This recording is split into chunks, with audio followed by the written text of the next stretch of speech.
नमस्कार फ्रेंड्स, मैं आज फिर आपके लिए लेके आया हूँ एक बार जीएडी के बारे में। जो भी अपने कमेंट वगैरह चल रहे थे और जो भी सवाल जवाब आपके थे उनके बारे में आपको एक बार डिटेल से फिर से एक बार बता देता हूँ कि अपने जो भी क्या थे। तो ठीक है, चलते हैं अपन एक बार।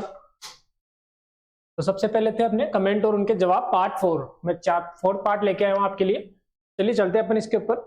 जो भी समस्याएं थी उनका मैं एक बार समाधान कर देता हूँ आपके लिए, तो ज्यादा कंफ्यूजन नहीं रहेगा आपको। तो सबसे पहला था सर गोविंद विहार में 3 से 6 लाख में फॉर्म लगा दिया है और मेरी ग्रोस पेमेंट 7.5 लाख है, इसका समाधान हो सकता है क्या? तो देखिए, आपने अगर आपकी जो इनकम थी वो 7.5 लाख रुपए है, तो सबसे पहले गलती तो आपकी थी कि आपने 3 से 6 लाख वाले में इसको फॉर्म आवेदन किया है। 3 से 6 लाख वाले में आपको इसमें आवेदन नहीं करना था। अगर आपने फिर भी इसमें आवेदन कर दिया है तो इसमें देखो एक जो अपना पॉलिसी है उसके अनुसार इसमें लिखा है कि लॉटरी से पूरा आवेदन पत्र में मोबाइल नंबर, नाम और आय ग्रुप, इसका कोई भी किसी भी प्रकार का संशोधन नहीं किया जाएगा। तो आपने आय ग्रुप इसमें भर दिए 7.5 लाख रुपए, तो इसमें इसका कोई भी संशोधन नहीं है। ठीक, अन्य प्रकार के संशोधन में आवेदन पत्र निरस्त है तो लिखित आवेदन जयपुर विकास प्राधिकरण की योजना अनुभाग में लेखाधिकारी योजना, कमरा नंबर 226, द्वितीय तल, जयपुर विकास प्राधिकरण, मुख्य भवन, रामकिशोर व्यास भवन, जवाहरलाल नेहरू मार्ग, जयपुर में लिए जाकर संशोधन की कार्यवाही की जाएगी। आवेदन पत्र निरस्त करवाने की स्थिति में पंजीकरण की राशि का 20% राशि की कटौती करते हुए शेष राशि लौटा दी जाएगी। तो देखिए, मैं आपको बताता हूँ। सबसे पहले जो आपका दिक्कत थी, तो इसमें आपका जो पेमेंट कर दिया आपने 7.5 लाख वाली कैटेगरी में कर दिया, तो कैटेगरी तो इसके अंदर जो चेंज है वो मोबाइल नंबर, नाम और कैटेगरी, ये तीनों इसके अंदर चेंज नहीं होगी। इसका पहले से भी आपको बता दिया है, इसमें लिखा हुआ है साफ साफ की कैटेगरी चेंज नहीं हो सकती। तो आपका सोल्यूशन इसका यही है, या तो अगर आपके लॉटरी निकल जाती है तब तो आपका ये फॉर्म क्या है, आपने आवेदन इसमें गलत कर दिया, या तो आप इसमें फैमिली की इनकम लगा के इसमें काउंट कर सकते हैं, या फिर इसमें और कुछ दूसरा समाधान आपका ये है कि अगर उसमें 3 से 6 लाख अगर आपकी फैमिली की इनकम हो रही है तो आप इसमें लगा सकते हैं। दूसरा ये है कि आप इसको लॉटरी को कैंसिल करवा दे, वो सबसे ज्यादा बेटर सोल्यूशन रहेगा। उसमें 20% राशि आपकी डिडक्शन हो जाएगी, 20% राशि आपकी काट ली जाएगी। इसमें जो भी 7.5 लाख जो आपने कैटेगरी में आवेदन किया, कौन सी कैटेगरी में किया, 10,000 वाली, 20,000, सॉरी 7.5 लाख में तो वही होगा। तो इसमें आपका जो आप इस लॉटरी को कैंसिल करवा के आप नया फॉर्म, न्यू फॉर्म के लिए अप्लाई कर दीजिए आप, तो सबसे बेटर ऑप्शन होगा आपके लिए। इसमें ओनली आपका 20% डिडक्शन होगा। अगर आपके लॉटरी निकल जाती है तो इसमें ज्यादा चांसेस ये रहेंगे कि आपका जो आप इस क्राइटेरिया इसको पूरा नहीं करते हो तो आपकी लॉटरी कैंसिल कर दी जाएगी। तो आप सबसे पहले आप खुद ही इसको कैंसिल करवा दीजिए। ये ऑफलाइन होगा, इसका ऑनलाइन मोड नहीं है। ऑफलाइन आपको जाके खुद निरस्त करवाना पड़ेगा। उसमें आपकी डिडक्शन राशि हो जाएगी, 20% काट के आपको शेष अमाउंट आपको लौटा दी जाएगी। इसके बाद में आप नया आवेदन कर सकते हैं, उसमें आप नई इनकम कैटेगरी में आप आवेदन कर सकते हैं। तो इसका सबसे बढ़िया सॉल्यूशन यही है।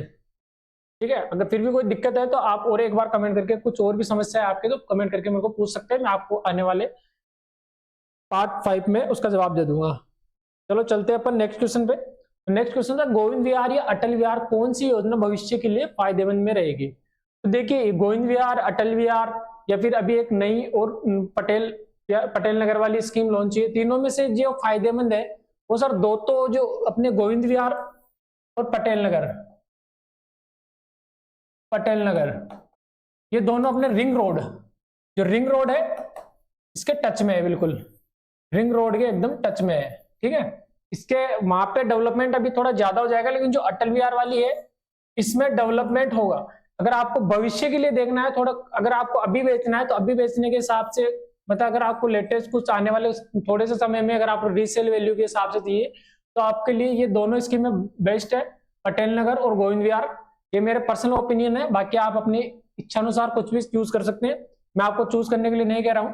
बाकी अटल विहार वाली में अगर आप देखेंगे ग्रोथ, तो आने वाले जो लंबे समय के लिए जो ग्रोथ है वो इसमें ज्यादा होगी, क्योंकि यहाँ पे भी इतना डेवलपमेंट नहीं हुआ। आने वाले समय में इसमें डेवलपमेंट बहुत ज्यादा होगा, क्योंकि यहाँ पे अभी जो काफी स्कीमें वगैरह कट चुकी है आसपास के लोकेशन पे, तो इसमें आने वाले समय में भी जो भी है ना ग्रोथ वो बहुत अच्छे तरीके से होगी। और आने वाले समय के लिए, अगर लंबे समय के लिए आप लेते हो तो लंबे समय के लिए आपके सबसे बेस्ट ऑप्शन रहेगा।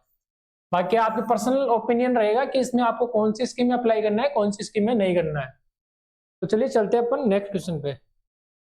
नेक्स्ट क्वेश्चन था अपना, सर अब तक कितने आवेदन आ चुके हैं तीनों स्कीम के अंदर? तो इसका मैंने पहले भी एक बार वीडियो बनाया था, उसमें बताया था कि आवेदन कैसे चेक करना है। मैं आपको एक बार दोबारा बता देता हूँ कि आवेदन कैसे चेक करना है, कि अब तक कितने फॉर्म इसमें लग चुके हैं तीनों स्कीमों में। तो चलिए चलते हैं एक बार अपन, चलते हैं पहले गूगल पे।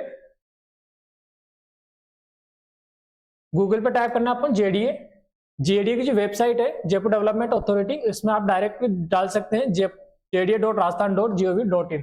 इसमें अपन चलते हैं तो कैसा पॉपअप विंडो ओपन होगा, इसको आप क्रॉस करते हैं और नीचे की तरफ चलते हैं। अपन स्क्रॉल करेंगे नीचे की तरफ, तो नीचे की तरफ ये अप्लाई फॉर रेजिडेंशियल स्कीम, जो अपने स्कीम चल रही है वो रेजिडेंशियल स्कीम्स है। इसके अंदर अपन क्लिक करेंगे प्रोसीड पर। प्रोसीड में आगे थोड़ा सा समय लेगा, जेडीए की वेबसाइट अभी थोड़ा इस पे सर्वर लोड ज्यादा है तो थोड़ा सा समय ले सकता है। तो अपन इसमें चलते हैं अभी नेक्स्ट।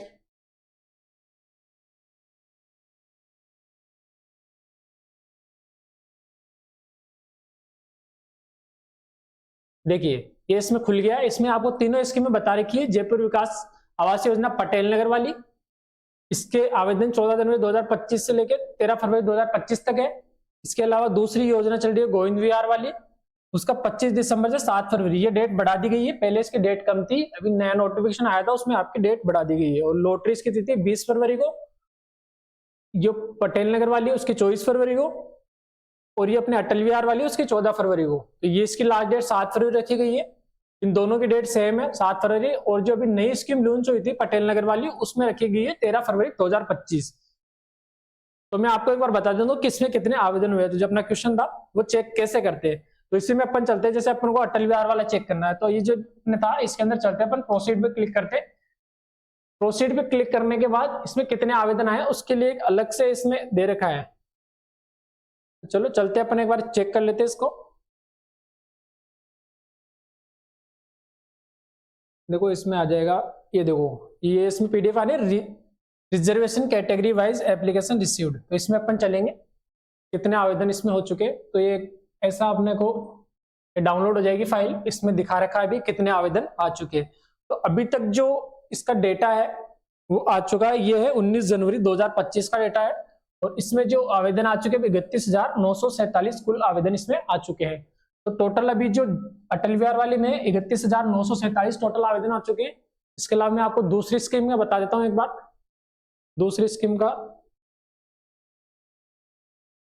ये अटल विहार वाली में हो गए। इसी के चलते अपन गोविंद विहार वाली चेक कर लेते हैं एक बार। गोविंद विहार वाली में कितने आवेदन आ चुके हैं। तो गोविंद विहार वाली में सेम प्रोसेस रहेगी। इसमें अपन को नीचे चलना है, इसमें लिखा हुआ है reservation categories wise application received, इसमें लिखा हुआ है। तो अपन इसमें चलते हैं। जैसे फाइल डाउनलोड होगी अपन इस पर क्लिक करेंगे। क्लिक करने के बाद इसमें देखते हैं गोविंद विहार वाले में बहुत ज्यादा आवेदन लगे भी, 38,794 आवेदन, 38,794 आवेदन लगे हैं। वो डेट दे रखी है अपने को 19 जनवरी 2025 तक की जो तिथि है उसके अंदर अपने को टोटल आवेदन कितने हो गए 38,794। इसी में अपन देख लेते हैं अभी नई जो स्कीम है इसमें भी अपन चेक कर लेते हैं एक बार कितने आवेदन आ चुके हैं। अपन पटेल नगर वाली जो स्कीम है उसमें भी आवेदन कितने आ चुके हैं वो अपन चेक कर लेते हैं। एक बार प्रोसीड पे क्लिक करेंगे, उसके बाद में इसमें देखते हो reservation category wise application received, इसमें अपन क्लिक करेंगे। जैसे अपन क्लिक करेंगे तो अपना फाइल डाउनलोड हो जाएगी। जैसे अपनी पीडीएफ डाउनलोड होती है अपन क्लिक करते हैं।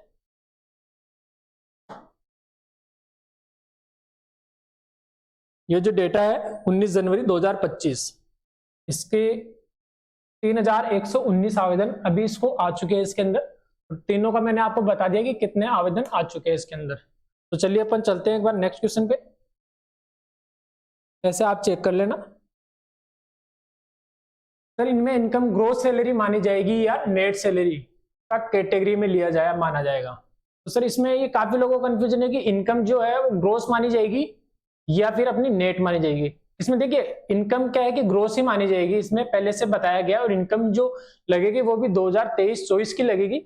आप ऐसा नहीं कि 2024-25 के अनुसार फॉर्म फिल कर रहे हो, वो इसके अंदर नहीं लिया जाएगा। इसके अंदर पहले से इसमें बताया गया है कि इनकम, देखो मैंने आपको प्रूफ के लिए इसमें दिया है। इसमें जो दे रखा है कि आवेदक की सकल वार्षिक आय वर्ग, वो दे रखा है इसमें आवेदन के स्वयं की या परिवार की सकल वार्षिक आय, जिसमें परिवार में कौन सा मिला, पति पत्नी आश्रित, आश्रितों की कुल आय, पति पत्नी आश्रितों की कुल आय। ये दो इनकम इसमें दे रखी है, एक तो स्वयं की और उसमें ऑब्लिक करके दिया है परिवार की सकल वार्षिक आय। जो परिवार की सकल वार्षिक आय उसमें पति पत्नी आश्रितों की कुल आय दे रखी है। उसमें वित्तीय वर्ष दे रखा है 2023-24 वित्तीय वर्ष। इसका मैंने पहले भी बताया था आपको कि वित्तीय वर्ष आपको 2023 के अनुसार ही इसके अंदर फॉर्म फिल करना है। ऐसा नहीं कि 2024-25 के अकॉर्डिंग आप इसमें फॉर्म फिल कर दो। इसके 2023-24 के आधार पर ही मान्य होगी। आय वर्ग निर्धारण के लिए आय की संगणना आवेदक परिवार कि सभी स्रोतों से हुई कुल वार्षिक आय के आधार पर की जाएगी। या तो इसमें जो आय वर्ग का निर्धारण है वो आय की संगणना या तो आवेदक ओब्लिक दे रखा है, देखो ओब्लिक परिवार की सभी स्रोतों से हुई कुल वार्षिक आय के आधार पर की जाएगी। ठीक है, इसमें जो आय मानी जाएगी वो सकल आय मानी जाएगी। इसमें लिख रखा है पहले से ही, मैं आपको एक बार और दिखा देता हूँ, ये मिटा के दिखा देता हूँ ताकि आपको और भी चाहिए। आवेदक की सकल वार्षिक आय, ठीक है, इसमें सकल ही मानी जाएगी, यानी डिडक्शन से पहले की जो आय है वो इसके अंदर मानी जाएगी, नेट आय इसके अंदर काउंट नहीं होगी, डिडक्शन के बाद की पहले की आय इसके अंदर मानी जाएगी। तो आई थिंक आपको क्लियर हो गया होगा। चलो चलते हैं अपन नेक्स्ट क्वेश्चन पे। नेक्स्ट क्वेश्चन था सर ओबीसी वाले कौन सी कैटेगरी के अंदर आवेदन करें। तो देखिए ऐसा है, ओबीसी वालों के लिए कोई अलग से कैटेगरी नहीं है, इसके अंदर जो कैटेगरी देखिए अनरिजर्व कैटेगरी, अनरिजर्व कैटेगरी है, उसके अंदर ही आपको इसके अंदर आवेदन करना है, अनरिजर्व कैटेगरी के अंदर ही। ओबीसी वालों के लिए कोई अलग से कैटेगरी नहीं दे रखी है, जो भी बाकी एससी एसटी वालों के लिए उनको अलग से कैटेगरी दे रखी है।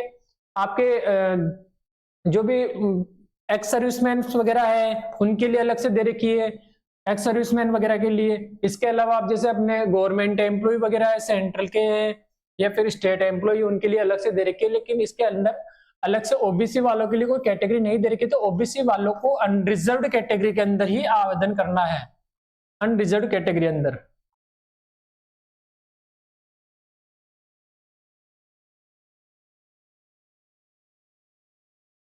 ठीक है, अनरिजर्व्ड कैटेगरी के अंदर आपको आवेदन करना है, इसके अलावा आपको कोई सी भी कैटेगरी के अंदर आवेदन नहीं करना है। जो भी बच्चे हुए हैं वो सब अनरिजर्व्ड कैटेगरी के अंदर ही आवेदन होंगे। तो चलिए चलते हैं अपन नेक्स्ट।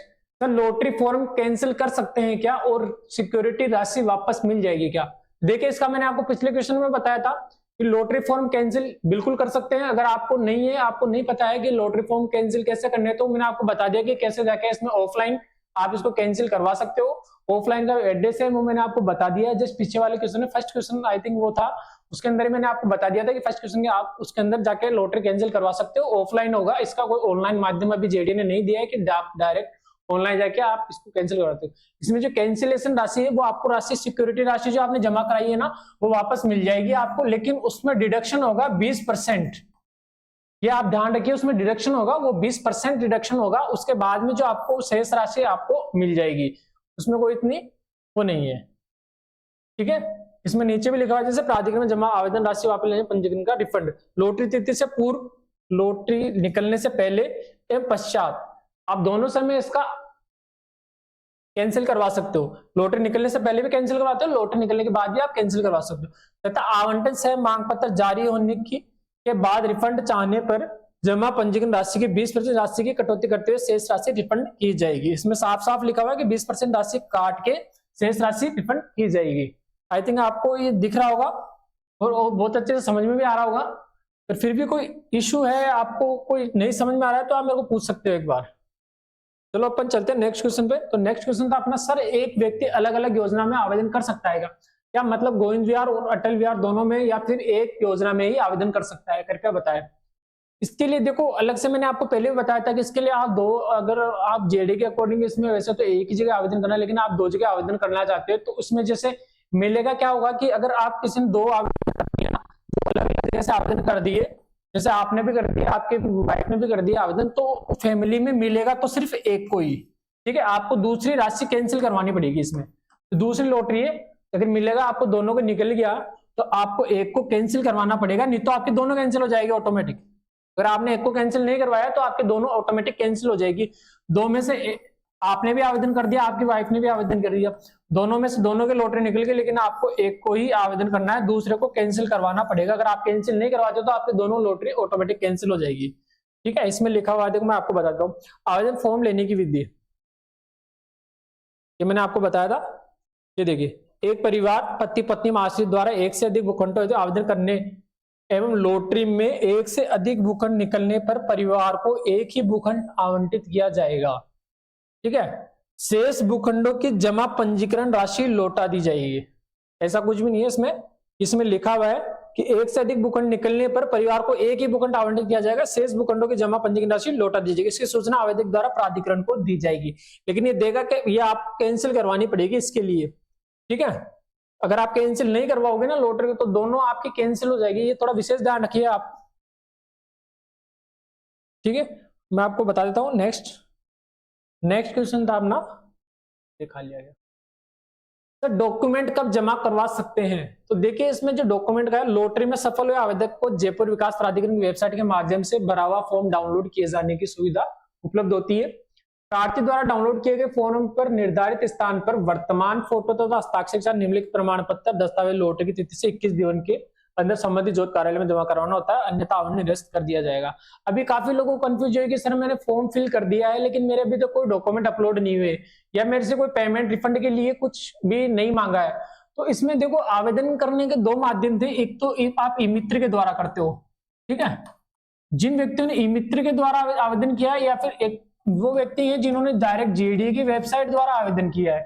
तो दोनों अलग अलग माध्यम है। अगर आपने जेडीए के माध्यम से किया है तो इसमें कोई भी ऐसी डिटेल नहीं पूछता है आपको, डिटेल इसके अंदर कुछ भी नहीं पूछता है, मतलब आपको कुछ भी आवेदन इसमें अपलोड नहीं होते, इसके अंदर कोई भी आवेदन मतलब इसमें कोई दस्तावेज आपको अपलोड नहीं करने होते हैं।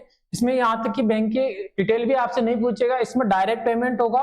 और जिस भी माध्यम से आपने पेमेंट किया है, जैसे आपने डेबिट कार्ड से किया है या फिर क्रेडिट कार्ड से किया है या फिर यूपीआई से किया है या फिर और भी कोई अन्य है, तो उसके अंदर आपने जिस भी प्रकार से अगर आवेदन किया है तो वो पेमेंट उसी माध्यम में वापस आएगा, ठीक है, ये वापस सर्कल उसी माध्यम में वापस चलेगी। लेकिन अगर आपने ई मित्र के द्वारा पेमेंट किया है, ठीक है, ई मित्र के द्वारा फॉर्म फिल किया है, तो उसमें आपसे बैंक की डिटेल पूछेगा, ठीक है, बैंक डिटेल इसमें पूछता है,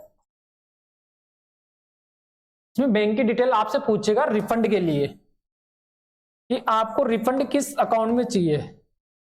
अगर आपको रिफंड उसी में चाहिए तो जो आपने ई मित्र के द्वारा आवेदन किया है तो उसमें बैंक की डिटेल पूछेगा। जो बैंक की डिटेल आपको लगानी है स्वयं की बैंक की डिटेल आपको इसके अंदर लगानी है। इसके अलावा आपको स्वयं का बैंक खाता है, मतलब स्वयं की बैंक डिटेल लगानी है। इसमें आपका खुद का बैंक अकाउंट नंबर होना चाहिए, या आप किसी दूसरे का नहीं लगा सकते हो इसके अंदर, किसी फैमिली मेंबर का। या विशेष ध्यान रखना, इसके अंदर जो भी लगेगा आपको बैंक अकाउंट नंबर लगेगा एक तो, और एक आईएफएससी कोड वगैरह, ये डिटेल इसके अंदर आपसे पूछी जाएगी इसके अंदर, ठीक है। इसके अलावा कोई और डिटेल इसके अंदर नहीं पूछता है। अभी इसमें कोई डॉक्यूमेंटेशन अपलोड नहीं होंगे आपकी, जो इसके अंदर जो डॉक्यूमेंट वगैरह इसके अंदर अभी कुछ भी अपलोड नहीं होगा। आपको सिर्फ इसमें डिटेल फिल होगी, वो आपकी इनकम ग्रुप के हिसाब से फिल होगी, और आप जैसे आप आधार कार्ड वगैरह से या फिर जिसमें भी आपका नाम वगैरह और एड्रेस प्रूफ वगैरह सही हो उसके अकॉर्डिंग आप डिटेल फिल कर सकते हो। जैसे आप आधार कार्ड वगैरह में आपके नाम वगैरह सही है तो आप उसके अकॉर्डिंग इसके अंदर फिल कर सकते हो। इसके अलावा जैसे आपकी मूल निवास में जो एड्रेस आ रहा है तो एड्रेस के लिए आप वो यूज कर सकते हो। इसके जैसे इसमें कुछ गलती ना करें क्योंकि ये कैंसिल करवाना पड़ेगा, अगर कुछ गलती होती है तो इसमें इसको आप कैंसिल ही करवाना पड़ेगा। इसके अंदर वापस इसमें कोई और सॉल्यूशन नहीं है, और वो भी आपको ऑफलाइन करवाना पड़ेगा। उसके अंदर आपकी 20% राशि डिडक्शन हो जाएगी। मैंने आपको पहले बता दिया कि 20% राशि डिडक्शन होने के बाद ही ये कैंसिल करवा सकते हो। तो सबसे बढ़िया ये रहेगा कि आप इसमें जो भी आवेदन करें, अगर आपको ज्यादा कंफ्यूजन होता है या फिर आप ऑनलाइन माध्यम से पेमेंट नहीं करते, आप ई मित्र के द्वारा जाके डायरेक्ट इसमें पेमेंट करवा सकते हो। उसमें आपकी बैंक डिटेल पूछेगी, वापस इसी माध्यम में बैंक ई मित्र से करने पर, आवेदन करने पर जो आपकी बैंक डिटेल दोगे उसी में पैसा वापस रिफंड होगा, ठीक है। और अगर आप जेडी की वेबसाइट से करते हो तो जिस माध्यम से आपने पेमेंट किया है, मतलब अगर आपने यूपीआई से किया है या फिर क्रेडिट कार्ड या डेबिट कार्ड जिस भी माध्यम से आपने किया तो उसी में वापस से रिफंड आएगा, ठीक है। इसके अलावा चलते हैं अपन नेक्स्ट क्वेश्चन पे। नेक्स्ट क्वेश्चन था अपना, नेक्स्ट क्वेश्चन सर 21,000 पेमेंट हो गया परंतु स्टेटस में फेल बता रहा है, रिफंड कैसे मिलेगा? तो देखिए इसमें दो कंडीशन है। अगर आपने पेमेंट कर दिया है, पेमेंट आपका डिडक्शन हो गया, तो फर्स्ट कंडीशन तो कि पेमेंट आपका सक्सेसफुल हो गया, या तो आपका पेमेंट सक्सेसफुल बता दे या फिर आपका पेमेंट फेल्ड बता दे। दो कंडीशन है। अगर फर्स्ट में सक्सेसफुल बताता है और आपका प्रिंट नहीं हो रहा है तो आप इसमें ये कर सकते हो कि इसमें थोड़े दिन सक्सेसफुल बता रहा है लेकिन आपका वहां पे शो नहीं कर रहा है, तो आप वेट कीजिए 24 से 72 घंटे में इसका टाइम पीरियड होता है। 24 से 72 घंटे के अंदर आपको आपके अकाउंट में जो सक्सेसफुल होता है वो आपके इसी मतलब जेडीए में पेमेंट हो जाएगा, ठीक है। अगर फिर भी नहीं होता है तो आपके अकाउंट में रिफंड हो जाएगा। उसके अलावा दूसरा जो ट्रांजेक्शन है फेल्ड में क्या होगा कि वो आपके बैंक अकाउंट में पैसा वापस आएगा, उसके लिए भी आपको वेट करना पड़ेगा 24 से 72 घंटे। 24 से 72 घंटे का अगर आप वेट करते हो तो उस टाइम पीरियड के अंदर आपका जो अमाउंट है वो डिडक्ट हुआ है वो वापस से आपका आ जाएगा। ऐसी कोई घबराने वाली बात इसमें है नहीं। ये होता है अक्सर, काफी जब एक साथ काफी लोग एक साथ आवेदन करते हैं तो उसमें क्या सर्वर में थोड़ी दिक्कत आ जाती है, तो उस वजह से पेमेंट फेल्ड हो जाता है, या फिर अदर कोई रीजन से पेमेंट फेल्ड हो। तो भी इसमें देखो नीचे लिखा हुआ भी है, तकनीकी कारणों से ऑनलाइन आवेदन असफल होने की स्थिति में पुनः ऑनलाइन आवेदन करने पर यदि प्रथम बार किया गया आवेदन तकनीकी कारणों से सफल हो जाता है तो प्रथम आवेदन को लॉटरी में सम्मिलित करते हुए द्वितीय तृतीय बढ़ते हुए क्रम में सफल आवेदन को लॉटरी में सम्मिलित किया जाएगा। अब ये होगा कि आपको अगर पेमेंट वापस नहीं मिला है तो अगर आप दोबारा इसके लिए अप्लाई करते हो, दोबारा इसके लिए आप अप्लाई कर दीजिए, इसमें कोई बड़ी वाली बात नहीं है। अप्लाई करते हो तो आपका अगर पहला वाला पेमेंट पहले फेल्ड बता रहा था और वो किसी कारणवश तकनीकी कारणों से अगर वो सक्सेसफुल हो जाता है और आपके दोनों फॉर्म हो जाते हैं अप्लाई, तो इसमें जो जेडीए ने माना है वो फर्स्ट वाला फॉर्म ही अप्लाई किया वो मानेंगे, ठीक है। इसमें ऐसा नहीं है सेकंड वाला मानेंगे, आपने और भी आवेदन कर दिए, थर्ड भी कर दिया, फोर्थ भी कर दिया, तो ऐसा कुछ भी नहीं है। इसमें जो आवेदन मानेंगे फर्स्ट वाला ही गवर्नमेंट मान रही है, ठीक है। इसके अलावा मैं आपको और नेक्स्ट क्वेश्चन बता देता हूँ, इसमें क्या था सर, रिफंड अकाउंट डिटेल कैसे भरे फॉर्म में, वो तो बताओ। रिफंड अकाउंट डिटेल सर एक ही कंडीशन में भरेगी आपकी, रिफंड अकाउंट डिटेल आप सिर्फ ई मित्र के माध्यम से पेमेंट कीजिए। ई मित्र के द्वारा अगर आप पेमेंट करेंगे, ई मित्र के द्वारा फॉर्म फिल करेंगे तो उसी में आपकी बैंक डिटेल फिल होगी, इसका अलावा कोई और डिटेल इसमें फिल नहीं होगी। अगर आप डायरेक्ट जेडीए की वेबसाइट से करते हो तो आपको इसमें बैंक अकाउंट डिटेल नहीं पूछेगा, ठीक है। इसके अलावा ये देखिए, I have salary income about 12 lakh, however my total income from all sources is 18,50,000, but my employer will be me certificate for 12,50,000, ठीक है income. I have filled ITR with 18,50,000 for financial year 2023-24, then in which category I will apply, middle income group B और higher income group, please reply। तो देखिए इसका मैं बता देता हूं आपको। सबसे पहले तो आपका जो एम्प्लॉयर है उसने आपको जो सर्टिफिकेट दिया है वो इनकम का, वो दिया आपको 12,50,000 का। सबसे पहले तो ये समझने वाली बात है। और आपने जो आईटीआर फील्ड करी है वो 18 लाख, तो आपने ये किस बेस पे की है? सबसे पहले तो चीज यही है, 18,50,000 रुपए आपने इनकम इसमें दिखा के 18,50,000 रुपए से आपने फाइनेंशियल ईयर 2023 तो इसकी इनकम फिल कर दी, ठीक है कोई बात नहीं, आपने फिल कर दी। तो सबसे बेस्ट ऑप्शन इसमें ये रहेगा कि जो गवर्नमेंट के लिए मान्य है वो सबसे पहले आईटीआर, आपको ये सर्टिफिकेट इसमें मान्य नहीं है, उतना कारगर इसमें साबित नहीं है, तो सबसे ज्यादा चलने वाली चीज है वो आईटीआर है, ठीक है। इसके अंदर आईटीआर आपको देनी पड़ेगी, तो आप 18,50,000 वाली कैटेगरी के अंदर ही इसके अंदर आवेदन करें। तो आप मिडिल इनकम ग्रुप में आवेदन ना करके आप इसके अंदर हायर इनकम ग्रुप कैटेगरी में ही आवेदन करें। हायर इनकम ग्रुप कैटेगरी का जो मैंने आपको बताया, देखिए 18 लाख से आप ये मिडिल इनकम ग्रुप बी, इसमें आप मान रहे थे कि 12,50,000 के अनुसार इसके अकाउंट कर दे, लेकिन ये ना होकर हायर इनकम ग्रुप 18 लाख से 20 लाख तक जो कैटेगरी है उसके अंदर आप आवेदन करें। तो आप हायर इनकम ग्रुप के अंदर ही आवेदन करें, क्योंकि आपकी जो आईटीआर वगैरह है गवर्नमेंट इसको मानेगी ना कि इसको, ठीक है। आई थिंक आपको समझ में आ गया होगा, फिर भी कोई कंफ्यूजन बता दीजिए। अगर आपके कोई और भी सवाल जो आपको बिल्कुल नहीं समझ में आ रहे, तीनों स्कीम से संबंधित कुछ भी अगर आपको डाउट है तो आप मेरे को कमेंट करके जरूर पूछिएगा। मैं आपको आने वाले जो वीडियोस है उसके अंदर मैं डिटेल से इसकी जानकारी दूंगा बाकायदा प्रूफ के साथ, जैसे मैंने अभी दी है। और आप मेरे जो चैनल है उसको आप सब्सक्राइब के साथ बेल आइकन जरूर प्रेस कीजिए, ताकि मैं जो भी नोटिफिकेशन आपको भेजता हूँ, जिनका भी कमेंट का जवाब देता हूँ, तो आप तक पहुंच सके। तो इसका आप विशेष ध्यान रखें, बेल आइकन को जरूर प्रेस कीजिएगा ताकि नोटिफिकेशन आपके पास मिलते रहे। और जो भी नए वीडियो में आपको अपलोड करता हो सकता है कुछ क्वेश्चन आपको उन्हीं में सोल्व हो जाए। तो अभी के लिए फिलहाल इतना ही है। Thank you.